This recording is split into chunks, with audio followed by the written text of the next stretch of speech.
CJ McCollum here. That starts a 9-0 run to give a 1-point lead to the Hawks. Now CJ again driving up and in. This gets them a 3-point lead. But guess what? Jalen Brunson said, I'm not done yet. Hits it with a 3 and ties it at 103. But again, McCollum's not done. He answers off 1 foot. Basket gets a 2-point lead back. Again, Knicks get the ball back, but then not for long, Nickeil Alexander-Walker steals it, gets it to Jalen Johnson, who slams it home. And they go up 107 to 103 with 10 seconds left. Now again, Brunson gets the chance to bring it close, drills it. He's clutch for a reason. 1-point game with 7 seconds left. McCollum will miss both of these free throws. He said he got to work on that after the game. But again, Mikal Bridges gets the chance to hit the 3 for a game winner, does not get it. And that's the Hawks win in game 2. They take it 107-106. CJ McCollum, 32 points, 3 rebounds, 6 assists. Jalen Johnson, 17 points, not bad. But again, Jalen Brunson, 29 points. Karl Anthony Towns had 18, Josh Hart had 15, Anunoby had 14 points. So all of those Knicks starters doing their job, but just wasn't enough yet. All right. Time to welcome in CBS Sports NBA analyst John Gonzalez. John, oh my goodness, this game could not have been more stressful down the line. All 5 Knicks starters had double digits, including Mitchell Robinson off the bench. He had 13 points, and they still ended up losing. What happened to the Knicks in the fourth quarter? Yeah, that's a great question because the Knicks are one of the best, if not the best, fourth quarter team in the NBA. Prior to tonight, Caroline, they were 46-2 with a lead going into the fourth quarter. They had a 12-point lead going into the fourth quarter, and they ended up losing it. Just their 3rd loss of the season with a lead going into the fourth. And they have the best fourth quarter defense in the NBA. That didn't work out. And they have the best fourth quarter point differential during the regular season in the NBA. That didn't work out. So what happened here was Jalen Brunson had 29 points. Fantastic. But they really made him work.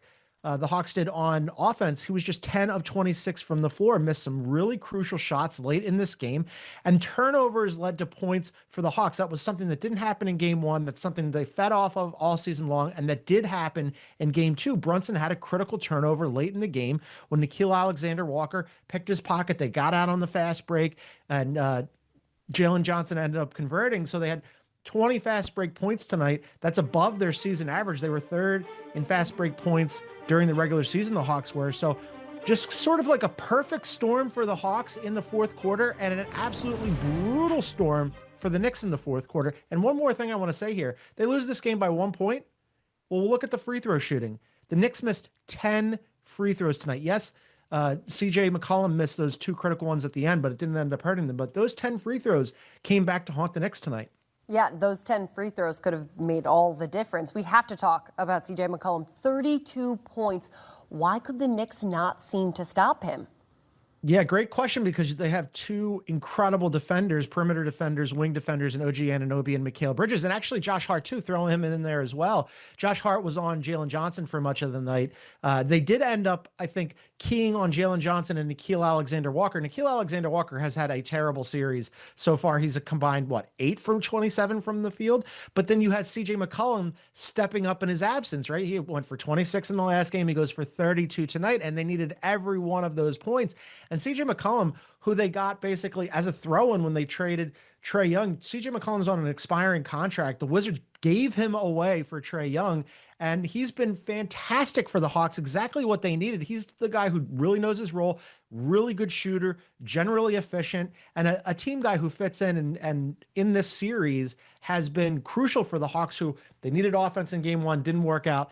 They got more offense from him and overall in game 2, and they end up stealing one on the road as the series swings back to Atlanta. Man, if you're the Hawks, that's going to be a fun flight back to Atlanta. And if you're the Knicks, man, you're wondering how this happened. I just have to wonder, do you think the Hawks have kind of found their game plan now with shutting down Jalen Brunson and forcing anyone else to shoot defensively and then offensively going through CJ McCollum? Yeah, and for sure the first part, for the Jalen Brunson component, I mean, in both games, he was not efficient. He had really bad shooting night in game 1, and a really bad shooting night in game 2. Now, he put up points, but he had to work to do it. So the Hawks, I think the theory of the case there is, yeah, all right, if he goes for 29 on 26 shots, we can kind of live with that. And also the other thing here, and I want to just keep coming back to this, the Hawks are really reliant on that defense, right? Using that defense to create turnovers and generate offense. Didn't work out in game 1. In game 2, it very much worked out. They turned the Knicks over 14 times tonight, generated 18 points off of that. And also, they were out on the break. I mean, they didn't really get to run in game 1. It was actually the Knicks who had 22 fast break points in game 1. Well, tonight, the Hawks go for 20, which is above their average when they finished 3rd in the NBA in fast break points. So this formula for them, get out and run, create turnovers, make Jalen Brunson work. It worked tonight. Yeah, it sure did. And game 3 will be in Atlanta. Series all tied up. So we will see if the Knicks now can try to steal one on the road. John Gonzalez, thanks so much. We're looking at those fourth quarter numbers that we were just talking about. Quite the difference between the Hawks and the Knicks. The Hawks were able to get 28 points to just 15. With the Knicks, you can see that field goal percentage for the Knicks was down 23%. And with those 3-pointers, 3 for 11 with the Knicks. So not some good numbers for the Knicks. That fourth quarter usually a strong point for them. Not so hot tonight. Win in game 2.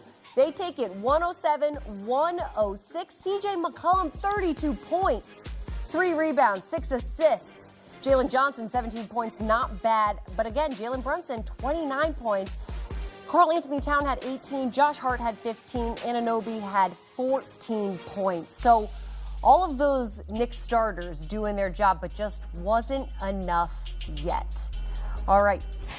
Well, if you remember, Cavs coming off that win over the Raptors in game 1 of the series, now looking for their 12th straight postseason win over Toronto. Late second quarter, James Harden contested 3 as the shot clock expires and he hits it. Next Cleveland possession, Harden shoves Scotty Barnes to the ground. No foul call, but takes the open 3, gets the friendly bounce. You love when things just go your way, right? Cavs up 6 at the half. Harden scored 16 of his 28 points at the break. Now mid-third, Evan Mobley working on Brandon Ingram and contested hook plus the foul. Cavs up 15 after the made free throw. Mobley finishing with 25 points. Now mid-fourth Q, Donovan Mitchell, little cross, pull up 3, drills it. Next Cleveland possession. This time, Mitchell going downhill, finishes with a contested lay. He also finished with a game-high 30 points. As the Cavs, they get the 10-point win, 115-105, taking a 2-0 series lead over the Raptors. That's their 12th straight playoff win against Toronto. Now 9 all-time at home against the Raptors in the playoffs. As for Toronto, well, now 0-5 all-time when down 2-0 in the first round. Brutal, but it was no one-man show in Cleveland. Mitchell, Harden, Mobley, all scoring at least 25 on Monday night, combining for 83 of the Cavs' 115 points. Well, this traveling trio will take their talents north of the border for Game 3. That's Thursday